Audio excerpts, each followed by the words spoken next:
Don't let anybody make you think that God chose America as his divine messianic force to be a sort of policeman of the whole world. God has a way of standing before the nations with judgment, and it seems that I can hear God saying to America, "You are too arrogant. And if you don't change your ways, I will rise up and break the backbone of your power."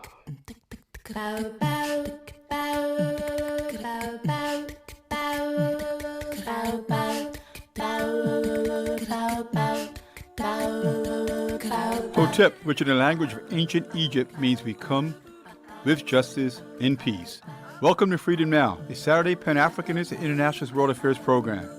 Freedom Now is committed to the principle of the rights of all peoples and nations to self-determination. We thank you deeply for your contribution to KPFK, which permits programs like Freedom Now to stay on the air. In this era of corporate acquisition and co-optation of all dissident media, we provide the microphone, challenging their corporate and racist point of view. So stay tuned for our agenda here at Freedom Now.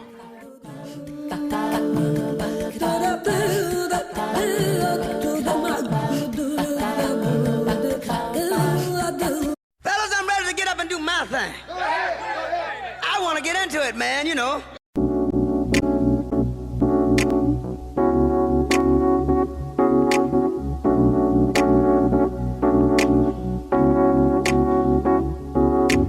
Peace, hoteps, and wisdom to all of our faithful and devoted listeners out there in the radio verse. This is Brother Brandon Sankara, and I want to start things off with a thank you to all of you listeners and supporters out there who continue to support Freedom Now and KPFK. You keep us on our mission and allow us to bring you our agenda for today, Saturday, June 7th, 2025. Our theme today is African transformation and those who spearheaded it. So to help us prepare and decolonize our minds, we're going to begin with our dear ancestor and soldier of self-determination, the one and only Malcolm X. Listen closely as he forces you to closely contemplate your identity and your place in this land of the somewhat free. Sure, this may be circa 1964, but some 60 years later, it couldn't be any more relevant. Then, our very own treasure trove of wisdom, author, historian, and professor of African American Studies at the University of Houston and Freedom Now co-producer, Dr. Gerald Horne, will be joined on the line by Professor of Journalism at Columbia University, Howard French. Professor French is author of the book, The Second Emancipation, Nkrumah Pan-Africanism, and Global Blackness at High Tide. He's going to be here to share his historical context and perspective surrounding the book. After that, in the second half of our program, Dr. Horne will be joined on the line by Alden Young, Associate Professor of History and Global Affairs at Yale University in Connecticut. And for our purposes today, Professor Young is author of the book Transforming Sudan, Decolonization, Economic Development, and State Formation.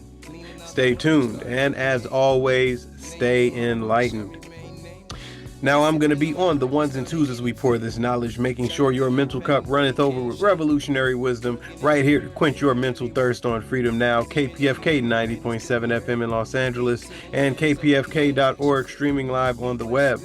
To make sure we stay on a smooth ride with that cultural vibe you know and love, we'll be enjoying a musical bottom featuring Compton's own Skrillafornia, Dexter Gordon, Jerry Gonzalez, Billy Bang, Terry Gibbs, and Ahmad Jamal. Now, people, get ready for this train to come and taking you one step closer to mental liberation, and stay tuned for some words from the late great Malcolm X, followed by an interview with Dr. Gerald Horne and Professor Howard French. Fight a war, but it's a war, right? Like America. Ain't nobody patriotic around here. Cooking cops and narcotics around here. Red bandana, blue bandana. I don't mean the star-spangled banner when I'm talking about the red, white, blue. Talking about the red, white, blue. Talking about the red, white, blue. I'm talking about the red, white, blue. Red, white, blue. Whether you're educated or illiterate, whether you live on the boulevard or in the alley, you're going to catch hell just like I am. We're all in the same boat. And we gets the same hell from the same man. He just happens to be a white man.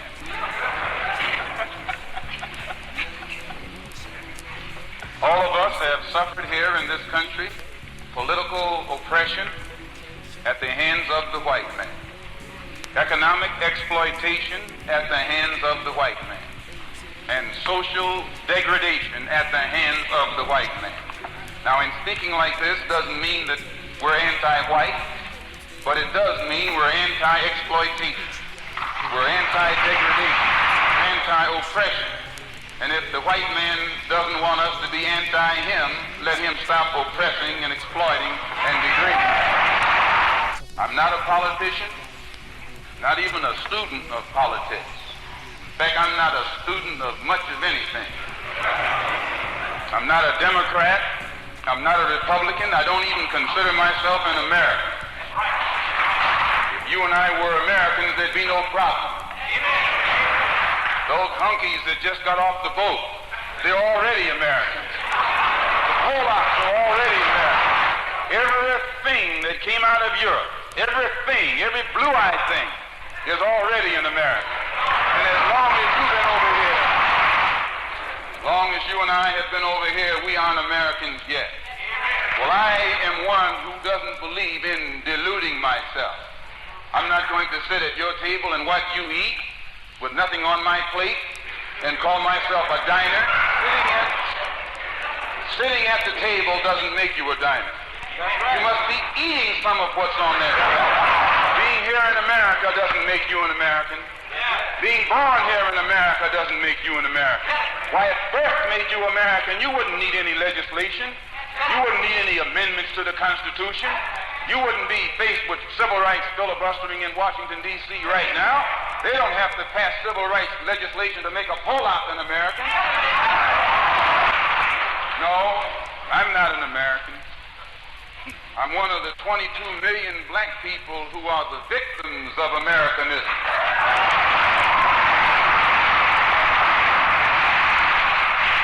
One of the 22 million black people who are the victims of democracy. Nothing but disguised hypocrisy.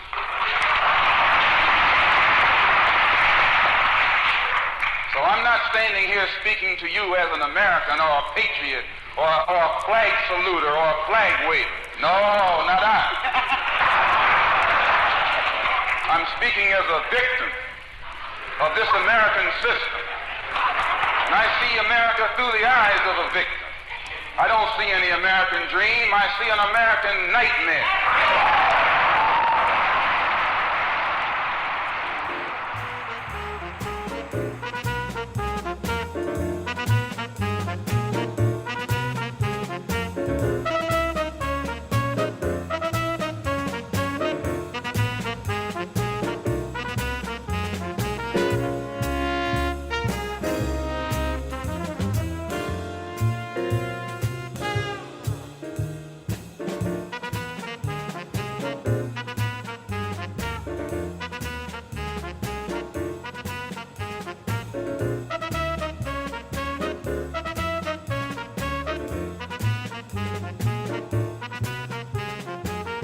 For KPFK Los Angeles, this is Gerald Horne, and with me on the line is Howard French, professor of journalism at Columbia University and author of the book, The Second Emancipation, Nkrumah Pan-Africanism and Global Blackness at High Tide. Thank you for joining us on Freedom Now, KPFK Los Angeles, Howard French. Always a pleasure to be with you, Gerald. Thank you. Thank you for joining us. So who was Kwame Nkrumah? What was the Second Emancipation, and why did you decide to write a book about these topics? Kwame Nkrumah was the first president of Ghana, and before becoming the first president of Ghana, or in the process of becoming the first president of Ghana, he was the first sub-Saharan African political figure to lead his colony, his people, out of colonization and the territory that had been run as an imperial property into independence. And so Kwame Nkrumah can be seen broadly not only as the first president of Ghana, but as the a leader of African independence on a much larger scale. The example of Ghana and the activism and engagement of Ghana all contributed to a massive wave of emancipations, which is in the title of the book and is in your question, around the continent, beginning in 1957 when Ghana becomes independent, 58 when Guinea becomes independent, and then 1960 when 17 African countries become independent, and then thereafter many other countries. I call it the Second Emancipation because the story of Ghana's independence, as I have told it here, becomes very closely linked with what we know in the United States as the Civil Rights Movement. And so the United States has its first emancipation in the prior century, in the 19th century, with the formal end of slavery. But as we all know, this first wave of freedom was followed by all kinds of reaction, by Jim Crow, by the premature end to Reconstruction, and by the re-subjugation of Black people in many ways in the United States. And so there's no real beginning date to what we simplify as the Civil Rights Movement. But my book tells how kind of a wave or a series of waves, beginning probably in the 1930s and then through the 40s and 50s and into the 60s, to push for freedom or full citizens' rights among Black Americans, coincided with and contributed to, in kind of synergistic ways, the push for freedom from colonization by Europeans in Africa. And so these are two new forms of emancipation. Emancipation for Black Americans in the sense of obtaining fuller citizens' rights, and emancipation for Africans long after the formal end of slavery, with the abolition of colonial rule, which was a kind of neo-slavery. Mm-hmm. Now, during Nkrumah's reign from 1957 roughly to 1966, many African Americans chose to either expatriate to Ghana or visited Ghana, including Du Bois, Maya Angelou, Malcolm X. What role do they play in your story? Well, they come. The biggest wave of African Americans going to Ghana comes relatively late in Nkrumah's political life. So it comes toward the end of his rule. Really, all of the figures that you mentioned come toward the end of his rule, and they come as people who are disaffected, disenchanted, disappointed, revolted by reaction in the United States, and who see all kinds of possibilities opening up for African Americans outside of the United States, and most particularly in Africa, where places like Ghana are becoming independent or have recently become independent, are embracing a kind of pan-Black notion of political rights and of identity. And so the more common name for that, of course, is Pan-Africanism. And so Maya Angelou comes to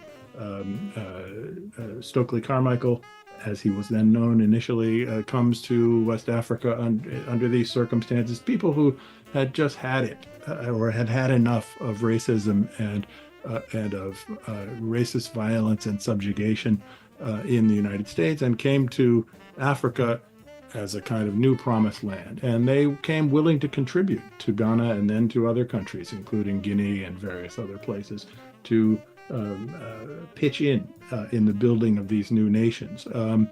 But as I said, that wave came rather late. There was a very important and little known earlier wave that I get into at some length in my book, which is in the 1950s, where Martin Luther King and a great many other African American figures of note attended the independence ceremonies of Ghana and were re-inspired or reinvigorated to push in new ways for freedom for Black Americans back home by the example of Ghana in the 1950s. Very little attention has been given to that period. The the 1960s involvement of African Americans, of the Maya Angelous and the Malcolm X's and the like, have gone on to be lastingly famous, but we have kind of forgotten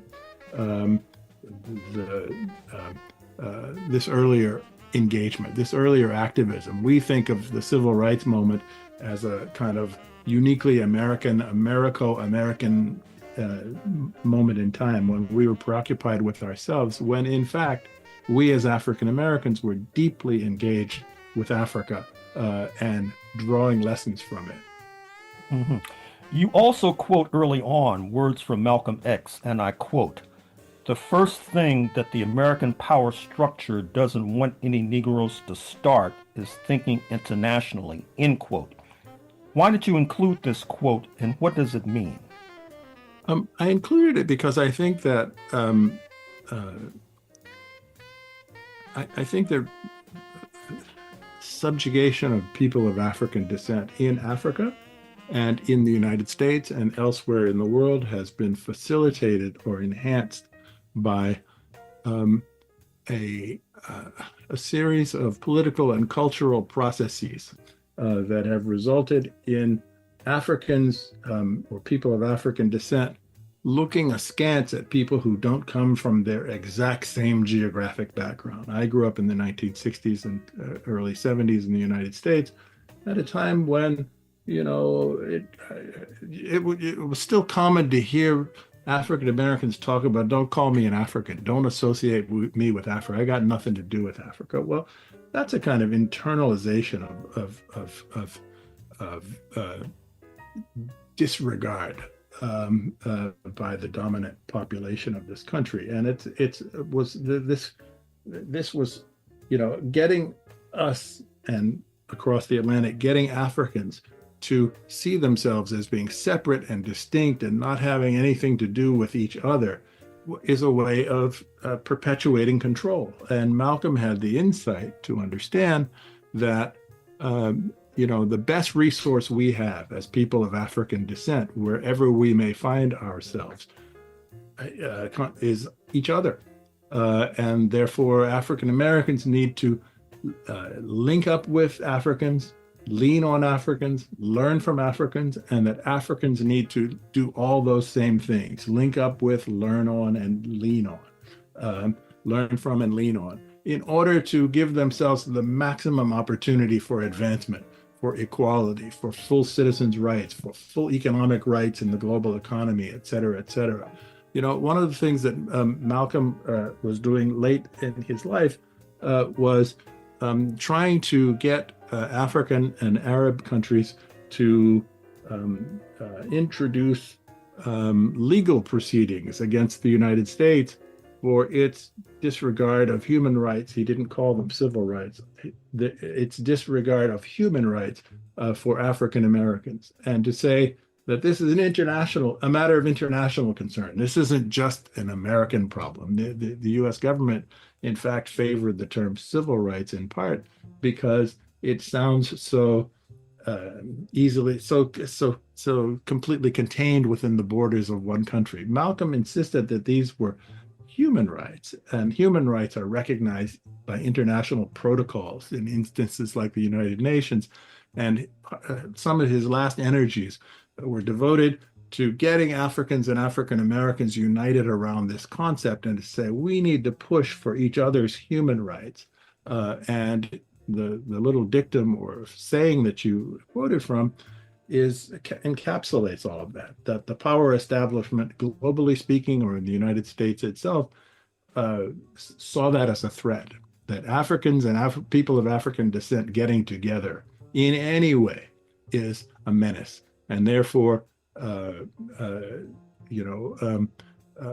have an interest, it has an interest in making us all think of ourselves as atomized groups who live fully contained within borders and don't have anything to do with each other beyond the nation state.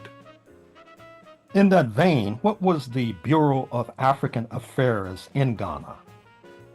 The Bureau of African Affairs was a group created by Nkrumah early in his time in power that was whose aim was to serve as a resource to other African states, most of whom at the time of the Bureau of African Affairs creation were still colonies. So where there were liberation movements and political parties pushing for independence or pushing for full citizens' rights for for Africans in their own homelands, the Bureau of African Affairs was a kind of resource for them. It helped them to strategize. It provided them with funds. It broadcast radio programs into their territories, giving political education to the peoples who were colonized here and there in Africa by Europeans still. It provided, in a few instances, military training to people who, came from places like Zimbabwe or from Tanzania or where have you. Guinea-Bissau is another example. And so, this is one of the, I think, the most brilliant examples of Nkrumah's visionary quality. Nkrumah said, if we're going to be serious, revolution can't be, and independence can't be the property or the monopoly of just a few countries in Africa. It's got to be the common property of all Africans. And it's the responsibility of every African to help further the independence of peoples in every African country that is not independent yet. In fact, in his inauguration address, Nkrumah said that our independence is meaningless so long as any other African peoples are not independent. And so the Bureau of African Affairs was devoted to supporting independence activists and movements all over the continent. In that light, what role does Congo play in complicating Nkrumah's ties to the United States and the North Atlantic bloc more generally? Well, Congo is a country that was colonized by Belgium and an enormously large territory in the heart of Central Africa that was colonized under extremely woeful terms by Belgium. As Nkrumah was putting together his kind of Pan-Africanist strategy, building the Bureau of African Affairs, supporting revolution in all of, wherever he could in Africa, he held a series of conferences beginning in the late 1950s in which he hosted people, from lots of different nations or territories. And Patrice Lumumba it was one of the attendees of one of these all-African People's Congresses. And so he goes to Ghana, his first time outside of the Congo. He travels to Ghana in 1958 and hears, meets with Nkrumah, hears Nkrumah speak, hears other revolutionary delegates at this conference speak. And Lumumba had up until that time, a relatively unremarkable political past. He was a autodidact, a self-taught man who had not done much formal schooling, but had, was a tireless reader and who worked in a library and stayed up all night to kind of cultivate himself. And he becomes really radicalized and won over by the liberation ideology that he was bathing in this All-African People's Congress, and then goes back to the Congo and demands independence almost immediately, which he had not been doing previously, and puts together an incredibly effective national campaign. All of the other Congolese political parties were localized and based almost entirely on ethnic identity, and Lumumba refused to do that, also inspired by Nkrumah. We're going to get beyond ethnicity, or what's often called tribe, and we're going to create a truly national political group. And so Lumumba began traveling widely in the Congo, denouncing so-called tribalism, emphasizing national liberation, emphasizing Pan-African liberation, and lo and behold, he and his party win the first plebiscite in the Congo and set their country on the path toward independence in 1960. This surprises the Belgians, who had not actually even imagined independence. Even a year previous to that, had not even imagined independence being on the horizon.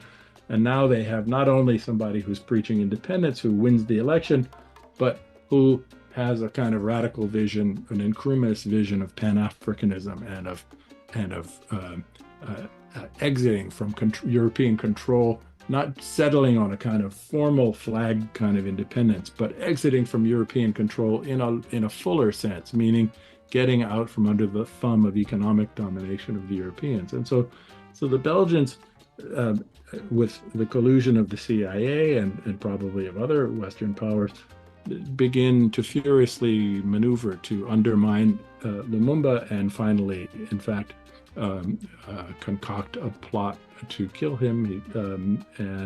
Lumumba is arrested, and there's a army revolt, a colonial army revolt instigated by the Belgians, and the Belgians and the CIA push forward a guy named Mobutu Sese Seko, who later becomes the president of the Congo. That's getting ahead of the story a little bit, but Lumumba gets arrested and disappears into the forest of southern Congo and is killed. Your question really, I'm sorry to go on this long, but your question really was, how does this play or interfere with the story of Ghana's ties with the West?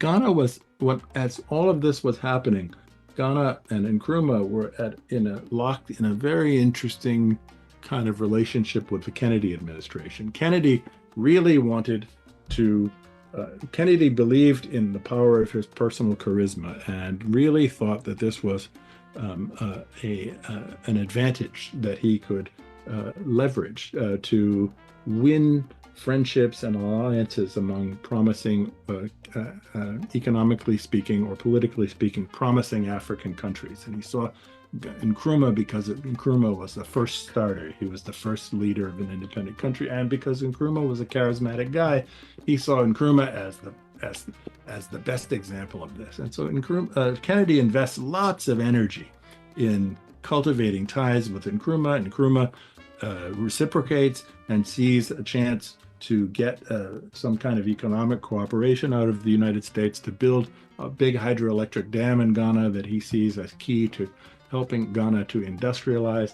And so Kennedy is weighing this contest with the Soviet Union that we know as the Cold War against. So in the context of the contest with the Soviet Union and the Cold War, Kennedy sees an interest in cultivating Nkrumah and helping Ghana economically and backing the construction of this hydroelectric dam that I've spoken of. But at the same time, on the other hand, Nkrumah is doing everything he can to keep Lumumba afloat and to keep the Congolese independence movement from collapsing and a kind of reversion to Belgian domination. And so there's a tension at play here in Kennedy's mind. Kennedy wants to conserve good relations with Nkrumah, and at the same time, Kennedy sees Lumumba as a dangerous character who's going to upset Washington's Western allies and who is possibly going to sort of drift into communism, all of which is nonsense. But this ambivalence or this tension leads gradually to a deterioration in Washington's relationship or Kennedy's relationship with Ghana. And then Kennedy, of course, gets assassinated. LBJ becomes president, and LBJ has essentially cuts the cords. He has no pretensions of sustaining good relations with Ghana as a means of competing with the Soviet Union. He's got other preoccupations, and so Ghana sort of reverts to the back burner in terms of Washington's attention, and Cold War kind of intelligence characters begin to dominate American political analysis of Africa and of Ghana in particular.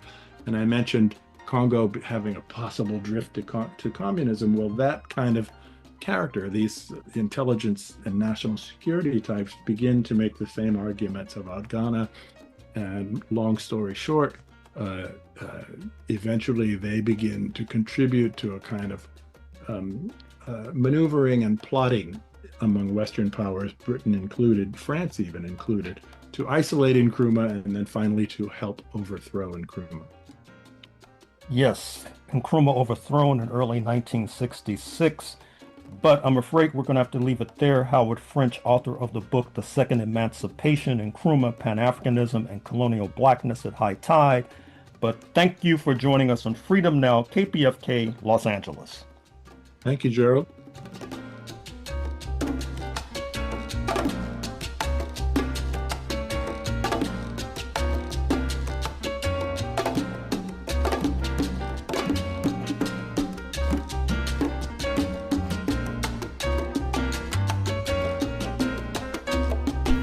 This is Sister Flora, and you are listening to Freedom Now at KPFK 90.7 FM in occupied Mexico, including Los Angeles, 98.7 FM Santa Barbara, 93.7 FM in San Diego, and streaming live on the web at kpfk.org.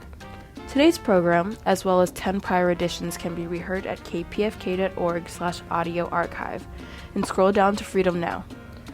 From 12 to 1 p.m., following Freedom Now is our sister Assumpta, with Spotlight Africa addressing issues facing Mother Africa.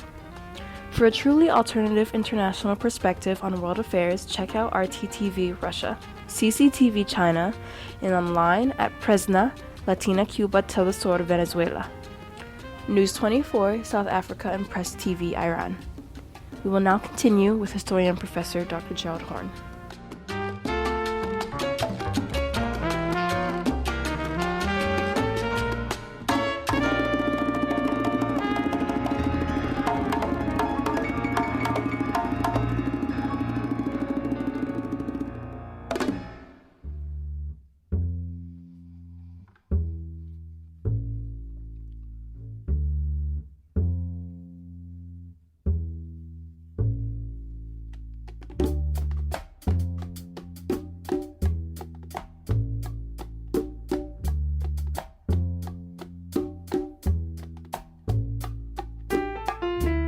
For KPFK Pacifica Radio, this is Gerald Horne, and with me on the line is Alden Young, Associate Professor of History and Global Affairs at Yale University in Connecticut, and author of the book Transforming Sudan: Decolonization, Economic Development, and State Formation. Welcome to Freedom Now, KPFK Radio Los Angeles, Alden Young. Well, thank you for having me. Thank you for joining us. So why did you write this book, Transforming Sudan? That's a great question.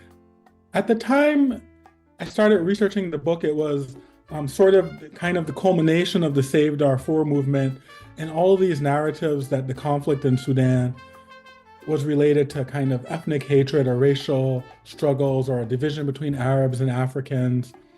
And there was a kind of general narrative that these were kind of timeless or primordial conflicts. And that never made sense to me. And so I wanted to investigate, how the process of decolonization in Sudan shaped Sudan's trajectory. And I wanted to take seriously the idea that, Sudan was one of the earliest countries in Africa in 1956 to gain independence. And what were Sudanese policymakers and economic officials trying to achieve at independence? And one of the things I realized is that by reading in the archives, particularly in Khartoum from the Ministry of Finance, but also in the World Bank and the IMF, and in the archives in Durham in England, was that the Sudanese officials, the first generation of Sudanese to gain power in the economic ministry right after independence, they were very orthodox in their understanding of political economy, and they won a lot of pundits from the international financial community. But the decisions they made reinforced inequality within the country. And those decisions exacerbated conflicts between the center of Sudan and its many-fold peripheries. How did you get interest in Sudan in the first instance? For me, I was in New York City in 2001, and also I went to Egypt for study abroad in 2003. And so those were the years in which, 9/11 happened and the American invasion of Iraq. And I remember it being a kind of a student at the American University of Cairo and getting the sense that I didn't really understand America's role in the Middle East and Africa. And from being in Cairo, one of the things that surprised me was, much of the kind of way we study the Middle East, Egypt is considered part of the Middle East, but actually when you're in Cairo, there's a huge African presence and Egypt's relationship going south, particularly into Sudan, but also in the Horn of Africa. And so I became interested in how do you connect the Arab world and Africa together. And Sudan is a perfect site to think through many of those questions. So what was the Anglo-Egyptian condominium that rules Sudan? When did it begin? And was it a unique form of colonialism? That's a really great question. The Anglo-Egyptian condominium was a really unique form of colonialism, but something that I think we might be seeing again in the contemporary. Modern Sudan, as we understand it, was created actually by the Ottoman Egyptian Empire. And it was a freelance movement by Ottomans, perhaps particularly Muhammad Ali, who reconquered Egypt after Napoleon's invasion at the end of the 18th century. And they created this empire in Africa under the idea that it would allow them to resist European imperialism. But it was a largely privatized empire. It was conquered by mercenaries. It was conquered by sort of pirates and soldiers of fortune. And then in the 1880s, there was a huge revolt in Sudan, one of the largest in Africa, by the Mahdi. And the Mahdi revolt embarrassed the European powers which had been protecting the Egyptian state, and also declared that there would be, a free state in Northeast Africa.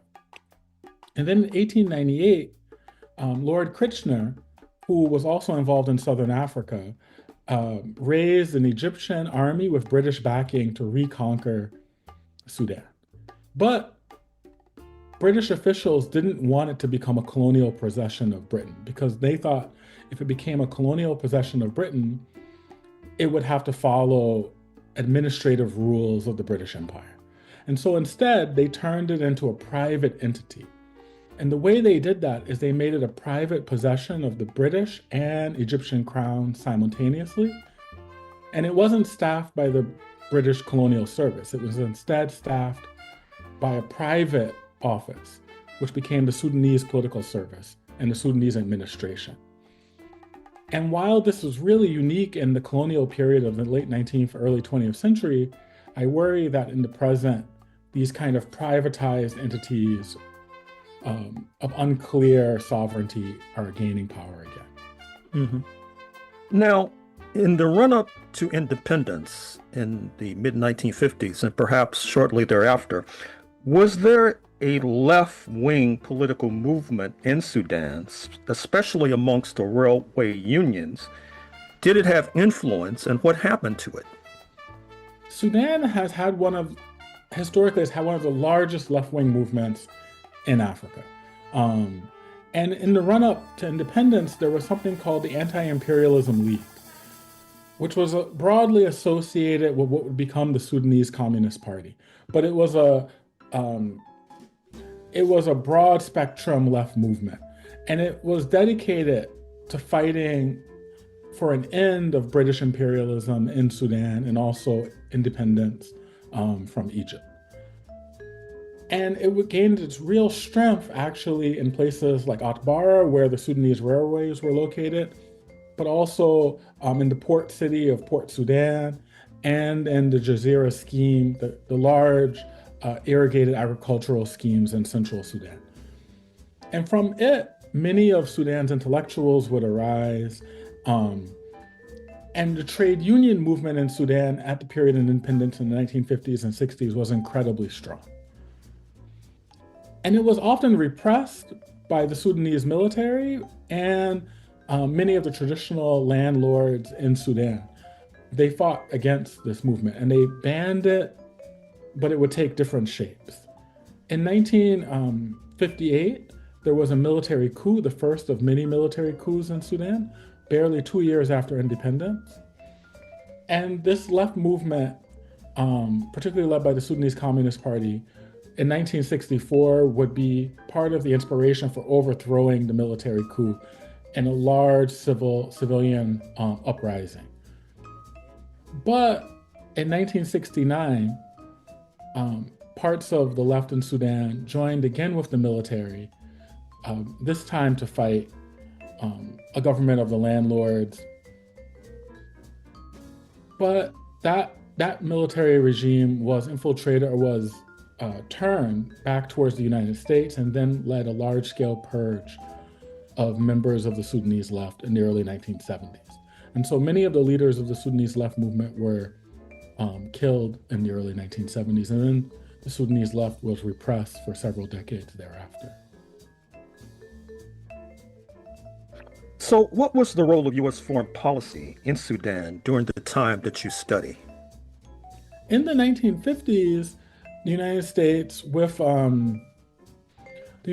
very interested in the idea of an independent Sudan. And it wanted to break up British power sort of in the greater Middle East, but also in East Africa.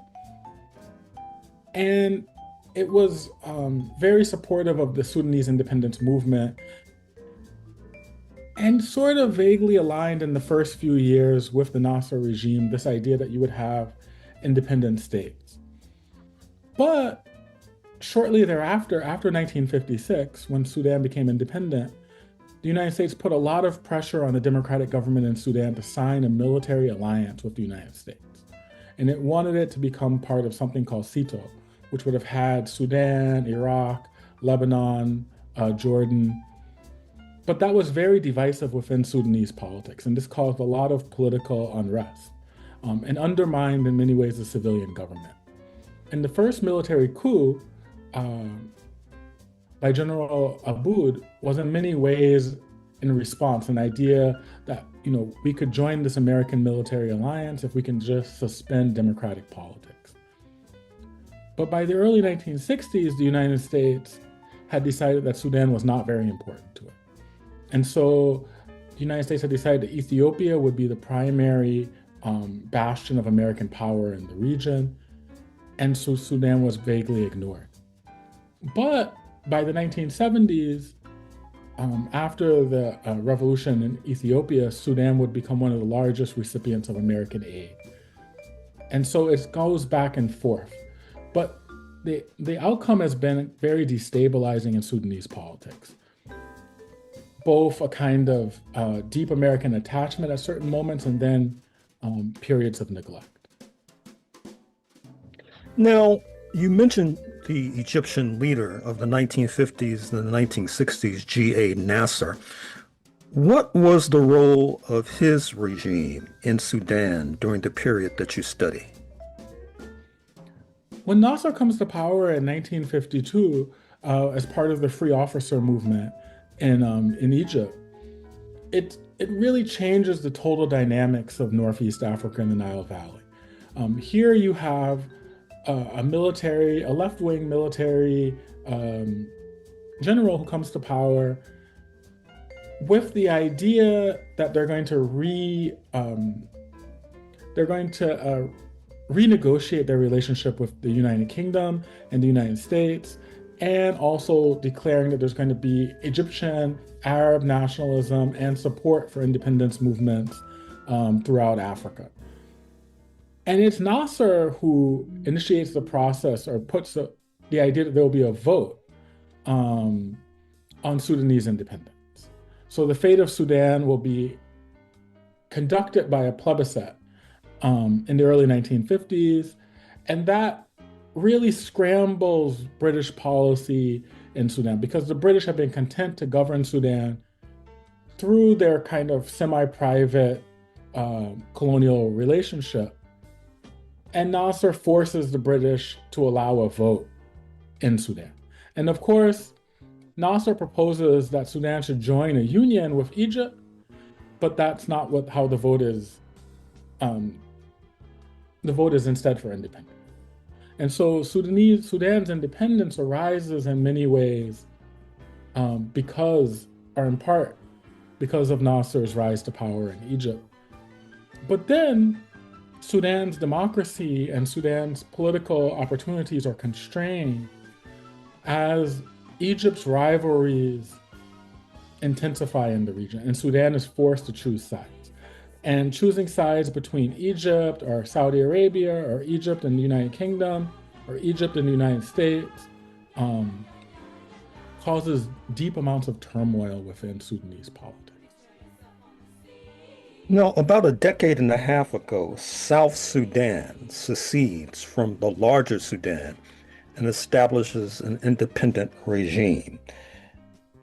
Do you, in your study, give an indication in the 1950s, 1960s of that development taking place about 15 or so odd years ago?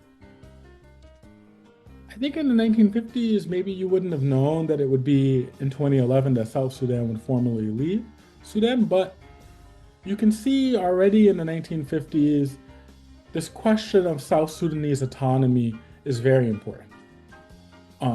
And many of the South Sudanese leaders who would eventually join the parliament in Khartoum, their key demand in the writing of a Sudanese constitution was for autonomy. And the legacy, the question really takes its kind of a shape that would haunt post-colonial Sudan during the late colonial period in the 1930s. During that period, the British formed what they call closed districts. And closed districts, most of South Sudan was a closed district, as are the contested Nuba Mountains, parts of Darfur, parts of Blue Nile State. These were labeled closed districts, and the idea that the British had as a justification for their colonial project was that they were protecting less advanced African peoples from contamination or from domination by what they rendered as a more advanced Arab population in the center. And so Arabic was banned in the closed districts. They were designed to prevent Islamic proselytization, and even movement between the closed districts and the capital like Khartoum was constrained. And Sudanese nationalists saw South Sudan's ask for autonomy, or Southern Sudan's ask for autonomy, as preserving the idea of the closed district. And so they wanted one unified Sudan. But they were unwilling to recognize South Sudanese legitimate claims that they had not received investment in education, they had not received investment in infrastructure, they had had less economic opportunities, and that they continued to face widespread discrimination in Central Sudan. And so there was, in many ways, even from the early 1950s, these conflicts had already sort of manifested themselves in Sudanese politics. And by the 1960s, the first Sudanese civil war had broken out in full bloom. And so there was a long civil war. Some people date it from 1955 to 1972. And then there was a period of peace when the Addis Ababa Accords were signed and South Sudan enjoyed autonomy within a wider Sudan. But then war broke out again in 1982 and was fought until 2005. And so I think in many ways, partition, while unfortunate, perhaps could be seen in the historical record as something that was always possible. Today, Sudan is racked with turmoil. Ostensibly, there's a conflict between the Rapid Support Forces, so-called, which is a kind of wing of the military, and the overall Sudanese military. The overall Sudanese military has pointed to the role of the United Arab Emirates as playing a destructive role in Sudan by supporting the RSF, the Rapid Support Forces. Is there anything to that notion, and was that foreseeable as well? I think in my period, which concentrated mostly on the 1950s and 60s, it would have been hard to imagine that the United Arab Emirates would be able to play the role that it does in Sudan, but also in other parts of Africa. The United Arab Emirates was not even independent yet, and it would only gain its independence in the early 1970s. And Khartoum was a much more developed cultural, educational, political capital in which people from the Gulf states often came to study. But today, that relationship has largely reversed. From the 1970s onwards, many Sudanese professionals, for instance, would move to the Gulf states to work. And Khartoum, by the early 2000s, Khartoum's economy, Sudan's capital, had become increasingly dependent on remittance flows and exchanges from the Gulf, in which places like Abu Dhabi and Dubai and Doha were increasingly important. And they had the upper hand as a sort of center, and Khartoum and Sudan became its own kind of periphery. But this current conflict, there is a lot to be said about the role of the UAE in supporting the Rapid Support Forces, but one of the things that the Sudanese armed forces underplay is that they were partners with what became the Rapid Support Forces in fighting in the war in Yemen. And their relationship with the UAE dates in many ways to 2015, if not earlier, when they provided soldiers for the UAE's conflicts, ostensibly against the Houthis, but in Yemen itself. And that relationship became a kind of commercial relationship. And later, the Rapid Support Forces, with the assistance of the Sudanese armed forces, provided soldiers and mercenaries to UAE's expeditions in other parts of Africa as well. And that eventually came back home. But the two generals who are in charge, General Abdel Fattah Burhan and Mohammed Hamdan Daglo, who is the head of the Rapid Support Forces, they both participated in the Yemeni war. And so in many ways, the conflict is a conflict that was exacerbated by the Sudanese armed forces and its proxy militias, the Rapid Support Forces being one of the largest, or being the largest, in their wars outside of Sudan that they fought together. Finally, Alden Young, professor of history and global affairs at Yale University in Connecticut, author of the book Transforming Sudan. What's next on your agenda? Right now, I'm writing two books. One I'm co-writing with a political scientist named Michael Woldemariam at the University of Maryland. And this book looks at post-partition conflicts in the Horn of Africa. And so we look at Sudan and South Sudan after 2011 and how their continued relationship with one another has determined their political futures going forward. But we also look at Ethiopia and Eritrea post-1991, and we look at Somalia and Somaliland. And we're trying to tell a regional history of the Horn of Africa since the end of the Cold War.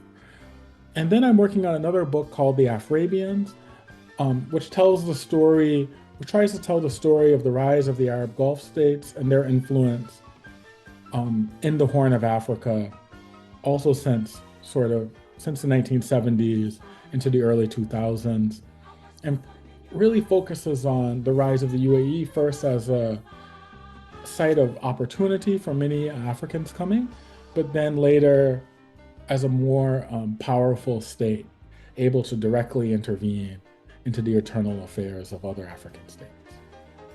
Well, we all look forward with eager anticipation to the publication of those works, Professor Young, but I'm afraid we're going to have to leave it there. But thank you for joining us on Freedom Now, KPFK, Los Angeles. Thank you for having me, Professor Horne.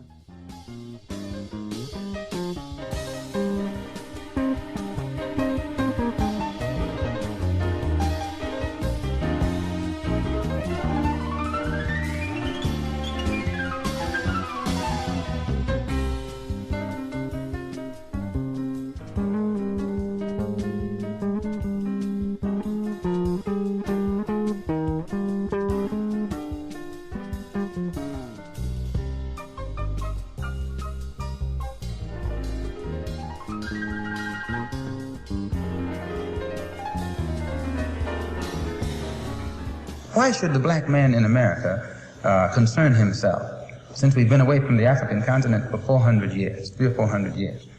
Why should we concern ourselves? What impact does what happened to them have upon us? African blood, African origin, African culture, African ties. And you'd be surprised. We discovered that deep within the subconscious of the black man in this country, he's still more African than he is American. He thinks that he's more American than African because the man is jiving him and the man is brainwashing him every day, telling him, you're an American, you're an American. Man, how could you think you're an American and you haven't ever had any kind of American treat over here? You have never. And this is what you got to get in your head here in this country. Just because you're in this country doesn't make you an American. And no, you got to go farther than that before you can become an American. You got to enjoy the fruits of Americanism. And you haven't enjoyed those fruits. You've enjoyed the thorns. You've enjoyed the thistles, but you have not enjoyed the fruits. No, sir. So I point these things out, brothers and sisters, so that you and I will know the importance in 1965 of being in complete unity with each other, harmony with each other, and not letting the man maneuver us into fighting one another. I say that again that I'm not a racist. I don't believe in any form of segregation or anything like that. I'm for the brotherhood of everybody, but I don't believe in forcing brotherhood upon people who don't want it. As long as we practice brotherhood among ourselves, and then others who want to practice brotherhood with us, we practice it with them also. We're for that. But I don't think that we should run around trying to love somebody who doesn't love us. Thank you.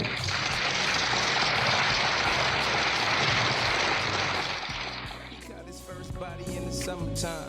Homies tried to test him, see if he was down to ride. Leaned out the window, started really aiming. The name on the bullet shall remain nameless. He puffing on the drill, started getting high. Trying to numb the pain that he feel inside. Looking in the mirror, it ain't really working. Cause even though he high, man, he still be hurting. 18 years old, a young action figure. U.S. Marines really trying to recruit a nigga to go across seas and go and fight a war. But it's a war right here, like America. Ain't nobody patriotic around here. In closing, we'd like to thank our guests, starting with Professor Howard French from Columbia University, author of the book, The Second Emancipation, Nkrumah Pan-Africanism, and Global Blackness at High Tide. We'd also like to give thanks to Professor Alden Young, representing Yale University, and author of the book, Transforming Sudan, Decolonization, Economic Development, and State Formation. Shout out to Dr. Gerald Horne for doing what he does best and guiding this train of mental liberation towards Pan-African enlightenment for yet another Saturday. Word to producer Sister Tej. Special thanks to our spiritual backbone, Freedom Now founder and ancestor Babadidan Kamati. Abundant thanks to our marvelous engineer, and last but certainly not least, thanks to all of our loyal listeners and supporters. It takes a village to build a revolution, and Freedom Now is a village to be reckoned with. This has been Brother Brandon Sankara, and you can join us on Facebook at Freedom Now Gerald Horne. You can email the program at freedomnow@kpfk.org, or go online to our audio archives at kpfk.org. Scroll down to find Freedom Now, and you'll be able to hear this program as well as 60 days worth of prior programming here at KPFK 90.7 FM. We now send you off to our sister Assumpta with Spotlight Africa, coming up next, addressing issues facing Mama Africa. And until next Saturday, here at Freedom Now, we stand running our marathon, ready for revolution.